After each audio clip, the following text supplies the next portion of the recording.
नमस्कार दोस्तों, आपका स्वागत है पहलवान गुरुदिन ग्रुप ऑफ कॉलेज के यूट्यूब चैनल पर। मैं प्रोफेसर रंजना श्रीवास्तव पहलवान गुरुदिन ग्रुप ऑफ कॉलेज के अंतर्गत आने वाले पहलवान गुरुदिन महिला महाविद्यालय से मैं आपके सामने एक बार फिर उपस्थित हुई हूँ समाज शास्त्र का नया टॉपिक लेकर। अपनी टॉपिक शुरू करने से पहले यदि आपने हमारे चैनल को अब तक सब्सक्राइब नहीं किया है तो प्लीज़ सब्सक्राइब करें और उसके बगल में दिए गए बेल आइकन को ज़रूर प्रेस करें ताकि हमारी सभी नई वीडियोस की नोटिफिकेशन सबसे पहले आप तक पहुंच सके। दोस्तों, ये वीडियो आपके सिलेबस से संबंधित है, इसलिए इसे लाइक, शेयर और कमेंट्स ज़रूर करें। चलिए चलते हैं आज के टॉपिक पर। आज हम लोग BA सेकेंड ईयर से टॉपिक लिया है पर्यावरण प्रदूषण। आज हम सब पर्यावरण प्रदूषण का अर्थ, प्रकार, प्रभाव के विषय में चर्चा करेंगे। आइए देखते हैं पर्यावरण प्रदूषण। सभी जीव अपनी वृद्धि एवं विकास तथा अपने जीवन चक्र को चलाने के लिए संतुलित पर्यावरण पर निर्भर रहते हैं। संतुलित पर्यावरण से तात्पर्य एक ऐसे पर्यावरण से है जिसमें प्रत्येक घटक एक निश्चित मात्रा एवं अनुपात में उपस्थित होता है, परंतु कभी कभी मानवीय या अन्य कारणों से पर्यावरण में एक अथवा अनेक घटकों की मात्रा या तो आवश्यकता से अधिक बढ़ जाती है या पर्यावरण में हानिकारक घटकों का प्रवेश हो जाता है। इस स्थिति में पर्यावरण दूषित हो जाता है तथा जीव समुदाय के लिए किसी न किसी रूप में हानिकारक सिद्ध होता है। पर्यावरण में इस अनचाहे परिवर्तन को ही पर्यावरणीय प्रदूषण कहते हैं। पर्यावरण प्रदूषण के प्रकार। पर्यावरणीय घटकों के आधार पर पर्यावरणीय प्रदूषण को भी मृदा, वायु, जल एवं ध्वनि प्रदूषण आदि में बांटा जा सकता है। पहला, मृदा प्रदूषण। मृदा प्रदूषण के भौतिक, रासायनिक या जैविक गुणों में कोई ऐसा अवांछनीय परिवर्तन जिसका प्रभाव मानव पोषण तथा फसल उत्पादन व उत्पादकता पर पड़े और जिससे मृदा की गुणवत्ता तथा उपयोगिता नष्ट हो, वह मृदा प्रदूषण कहलाता है। कैडमियम, क्रोमियम, तांबा, कीटनाशक पदार्थ, रासायनिक उर्वरक, खरपतवारनाशी पदार्थ, विषैली गैसें आदि प्रमुख मृदा प्रदूषक हैं। मृदा प्रदूषण के प्रभाव। मृदा प्रदूषण के प्रभाव निम्नलिखित हैं। मृदा प्रदूषण से मृदा के भौतिक एवं रासायनिक गुण प्रभावित होते हैं और मिट्टी की उत्पाद क्षमता पर प्रभाव पड़ता है। कहीं कहीं लोग मल जल से खेतों की सिंचाई करते हैं। इससे मृदा में उपस्थित छिद्रों की संख्या दिनों दिन घटती जाती है और बाद में एक स्थिति ऐसी आती है कि भूमि की प्राकृतिक मल जल उपचार क्षमता पूरी तरह नष्ट हो जाती है। जब मृदा में प्रदूषित पदार्थ की मात्रा बढ़ जाती है तो वे जल स्रोतों में पहुंचकर उनमें लवणों तथा अन्य हानिकारक तत्वों की सांद्रता बढ़ा देते हैं। परिणाम स्वरूप ऐसे जल स्रोतों का जल पीने योग्य नहीं रहता। मृदा प्रदूषण के कारण। मृदा प्रदूषण के निम्नलिखित कारण हैं। पहला, असतत कृषि गतिविधियां। दूसरा, औद्योगिक कचरा। तीसरा, लैंडफिल से होने वाला रिसाव। चौथा, घरेलू कूड़ा कचरा। पांचवा, खुली जगह पर कूड़ा फेंकना। छठवां, पॉलीथीन की थैलियाँ, प्लास्टिक के डिब्बे।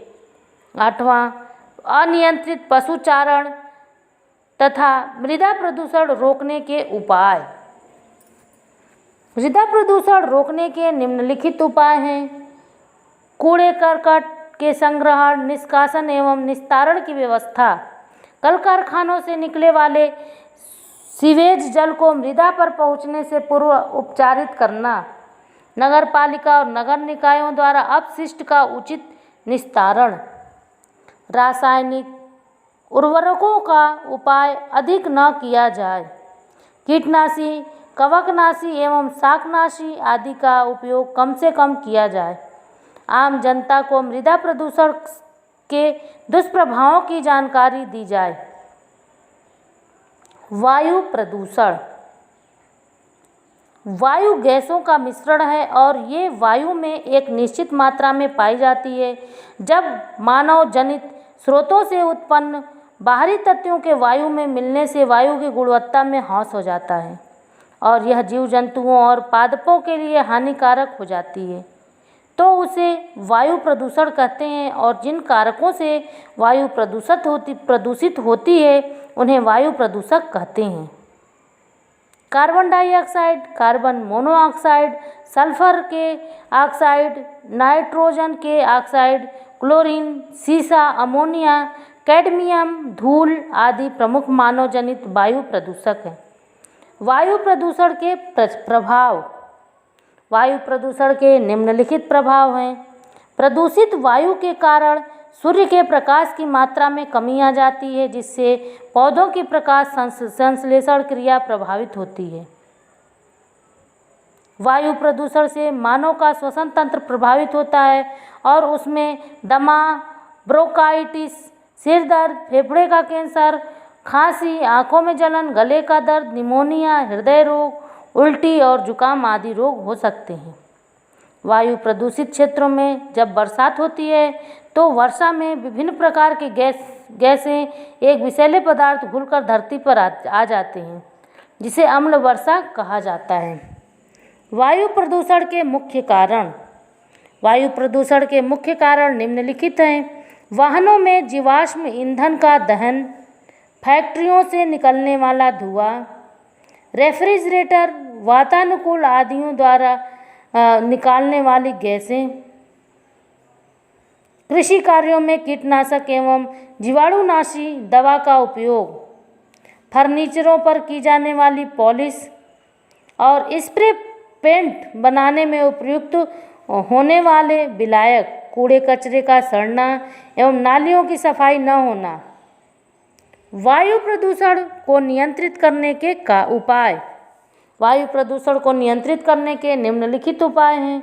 उद्योगों की चिमनियों की ऊंचाई अधिक हो, कोयले अथवा डीजल के इंजनों का उपयोग कम किया जाए, मोटर वाहनों के कार्बोरेटर की सफाई कर कार्बन मोनोऑक्साइड का उत्सर्जन कम किया जा सकता है, लेड रहित पेट्रोल का ईंधन के रूप में प्रयोग किया जाए, पुराने वाहन के संचालन पर प्रतिबंध लगाया जाए, घरों में सौर ऊर्जा का उपयोग ज़्यादा किया जाए, यूरो मानकों का कड़ाई से पालन कराया जाए, ओजोन परत को क्षतिग्रस्त करने वाले क्लोरोफ्लोरोकार्बन के उत्पादन एवं उपयोग पर कटौती की जानी चाहिए, कारखानों की चिमनियों में बैग फिल्टर का उपयोग किया जाना चाहिए। जल प्रदूषण। जल में निहित बाहरी पदार्थ जब जल के स्वाभाविक गुणों को इस प्रकार परिवर्तित कर देते हैं कि वह मानव स्वास्थ्य के लिए नुकसानदेह हो जाए या उसकी उपयोगिता को कम हो जाए तो इसे जल प्रदूषण कहते हैं। जो वस्तुएं एवं पदार्थ जल की शुद्धता एवं गुणों को नष्ट करते हैं वे वायु प्रदूषक कहलाते हैं, जल प्रदूषक कहलाते हैं। जल प्रदूषण के प्रभाव। जल प्रदूषण के प्रभाव निम्नलिखित हैं। प्रदूषित जल में शैवाल तेजी से प्रस्फुटित होने लगा है और कुछ विशेष प्रकार के पौधों को छोड़कर शेष नष्ट हो जाते हैं। प्रदूषित जल में काई की अधिकता होने से सूर्य का प्रकाश गहराई तक नहीं पहुंच पाता, जिससे जलीय पौधों की प्रकाश संश्लेषण क्रिया और उनकी वृद्धि प्रभावित होती है। दूषित जल को पीने से पशु पक्षियों की तरह तरह की बीमारियां हो जाती है। प्रदूषित जल से मानव में पोलियो, हैजा, पेचिस, पीलिया, मियादी बुखार, वायरल फीवर आदि बीमारियां फैलती है। जल प्रदूषण के स्रोत। जल प्रदूषण के स्रोत अथवा कारण निम्नलिखित हैं। घरेलू कूड़े कचरे का जल में बहाया जाना अथवा फेंका जाना, वाहित मल, दोषपूर्ण कृषि पद्धतियों के कारण मृदा क्षरण, उर्वरकों के उपयोग में निरंतर वृद्धि, उद्योगों आदि द्वारा भारी मात्रा में अपशिष्ट पदार्थ जल स्रोतों तथा नदियों एवं जलाशयों में बहाया जाना, समुद्र के किनारे स्थित तेल के कुएं में लीकेज होने से होने वाला प्रदूषण, मृत जले अधजले शवों को जल में बहाना, अस्थि विसर्जन करना, साबुन लगाकर नहाना एवं कपड़े धोना आदि जल प्रदूषण कहलाते हैं। जल प्रदूषण को रोकने के उपाय निम्नलिखित हैं। जल स्रोतों के पास गंदगी फैलाने, साबुन लगाकर नहाने तथा कपड़े धोने पर प्रतिबंध हो। पशुओं के नदियों, तालाबों आदि में नहलाने पर प्रतिबंध। सभी प्रकार के अपशिष्टों तथा अपशिष्ट युक्त बहिस्रावों को नदियों, तालाबों तथा अन्य जल स्रोतों में बहाने पर प्रतिबंध। औद्योगिक बहिस्राव या अपशिष्ट का समुचित उपचार। नदियों में शव, अधजले शव, राख तथा अधजली लकड़ी के बहाने का प्रतिबंध। उर्वरकों तथा कीटनाशकों का उपयोग आवश्यकतानुसार ही हो। प्रदूषित जल को प्राकृतिक जल स्रोतों में गिराने से पूर्व उसमें शैवाल की कुछ जातियों एवं जलकुंभी के पौधों को उगाकर प्रदूषित जल को शुद्ध करना। ऐसी मछलियों को जलाशयों में छोड़ा जाना चाहिए जो मच्छरों के अंडे, लार्वा एवं जलीय खरपतवार का लक्षरण करती हैं। कछुओं को नदियों एवं जलाशयों में छोड़ा जाना। जन जागरूकता को बढ़ावा देना। ध्वनि प्रदूषण। अवांछनीय अथवा उच्च तीव्रता वाली ध्वनि को शोर कहते हैं। वायुमंडल में अवांछनीय ध्वनि की मौजूदगी या शोर को ही ध्वनि प्रदूषण कहा जाता है। शोर से मनुष्यों में अशांति तथा बेचैनी उत्पन्न हो जाती है। ध्वनि की सामान्य मापन इकाई डेसिबल कहलाती है। ध्वनि प्रदूषण के प्रभाव।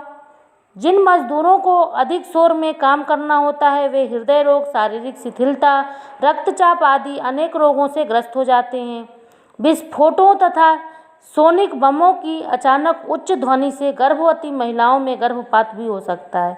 लगातार शोर में रहने वाली महिलाओं के नवजात शिशुओं में विकृतियां उत्पन्न हो जाती हैं। ध्वनि प्रदूषण के कारण। मोटर वाहनों से उत्पन्न होने वाला शोर, वायुयानों, मोटर वाहनों व रेलगाड़ियों तथा उनकी सीटी से होने वाला शोर, लाउडस्पीकरों एवं म्यूजिक सिस्टम से होने वाला शोर, कारखानों में मशीनों से होने वाला शोर। ध्वनि प्रदूषण को रोकने के उपाय। अधिक शोर उत्पन्न करने वाले वाहनों पर प्रतिबंध। मोटर के इंजनों तथा अन्य शोर उत्पन्न करने वाली मशीनों की संरचना में सुधार। उद्योगों को शहरी तथा आवासीय बस्तियों से बाहर स्थापित करना। उद्योगों के श्रमिकों को कर्ण प्लग अथवा कर्ण बंधन प्रदान करना। वाहनों के साइलेंसरों की समय समय पर जांच। बैंड बाजों, लाउडस्पीकरों एवं नारेबाजी पर उचित प्रतिबंध। आज के लिए इतना ही दोस्तों, आगे फिर मिलूंगी अपनी नई वीडियो के साथ। तब तक के लिए नमस्कार, धन्यवाद।